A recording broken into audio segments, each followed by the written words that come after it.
আজকে ওটা ছেড়ে অনেকে আমাকে জিজ্ঞাসা করেন যে আপনি কেন কংগ্রেস দল ছাড়লেন, কেন ইআইডিএফ দল ছাড়লেন, কেন তৃণমূলে জয়েন করলেন।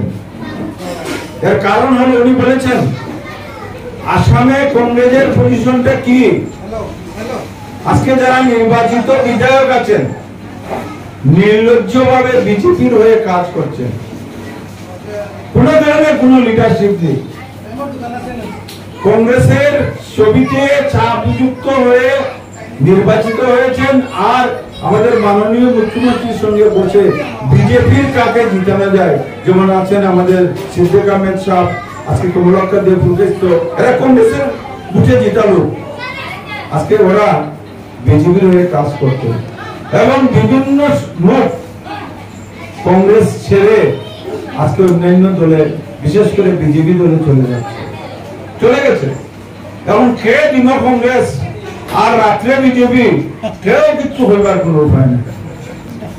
কাজেই আমরা দেখলাম উনি যেহেতু আজকে এখান থেকে পশ্চিমবঙ্গে গিয়ে আমাদের সম্মানিত নেত্রী মমতা বন্দ্যোপাধ্যায়জি নেতৃত্বে আস্থা রেখে উনি দুইবার সাংসদ হয়েছেন এবং আমাদের নেত্রী অগ্নিকন্যা মমতা বন্দ্যোপাধ্যায়জি বিজেপির সঙ্গে সামনাসামনি লড়াই করছেন। আমাদের নেত্রীও টেস্টেড, পরীক্ষিত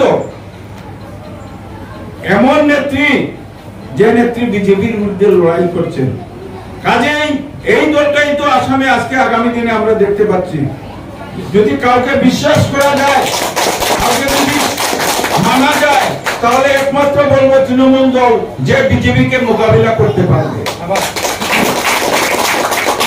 বন্ধুগণ, যার জন্য আমি নিঃশর্তভাবে এখানে তৃণমূল কংগ্রেসে আমি যোগদান করেছি, আমি যেদিন যোগদান করেছি। কাজেই এই যে আমাদের লড়াকু মনোভাব, আপনাদের দোয়ায় উনি রাজ্যসভায় যেহেতু মনোনীত হয়েছেন, আর আমি যদি আপনাদের দোয়া এবং আশীর্বাদে যদি লোকসভায় মনোনীত হতে পারি, উনি রাজ্যসভায় রকেট গতিতে বক্তব্য রাখবেন আর আমিও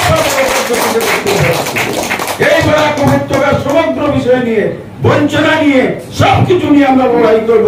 কারণ আমাদের এই রেকর্ড আছে, ওনারও আছে, আমারও আছে। আমরা চাই বরাকের কণ্ঠ হতে, আমরা চাই আগামী দিনের বিজেপি বিরোধী শক্তি হয়ে দাঁড়াতে এবং এটার জন্য মূল শক্তি হবেন আপনারা।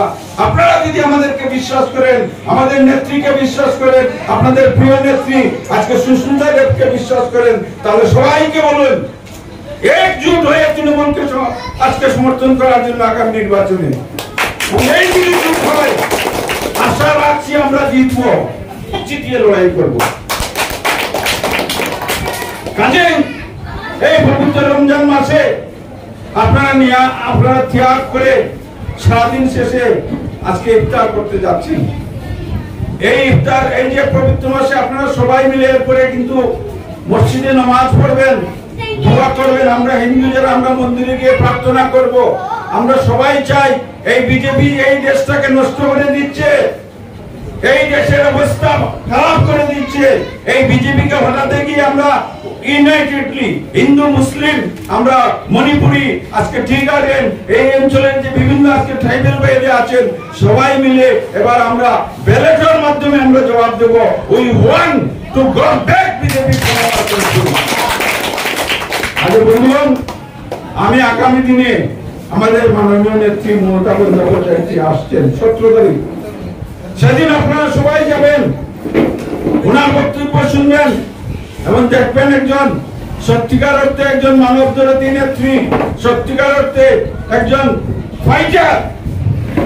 উনি সামনাসামনি লড়াই করছেন বিজেপির সঙ্গে এবং এই দলকে যদি শক্ত করেন, আগামী দিনে পঞ্চায়েত আসছে, আগামী দিনে বিধানসভা আসছে, সবগুলিতে আমরা কিন্তু এইভাবে আপনাদের সহযোগিতায় আমরা লড়াই করব এবং বিজেপি বিরোধী শক্তি আসামে প্রতিষ্ঠা করব।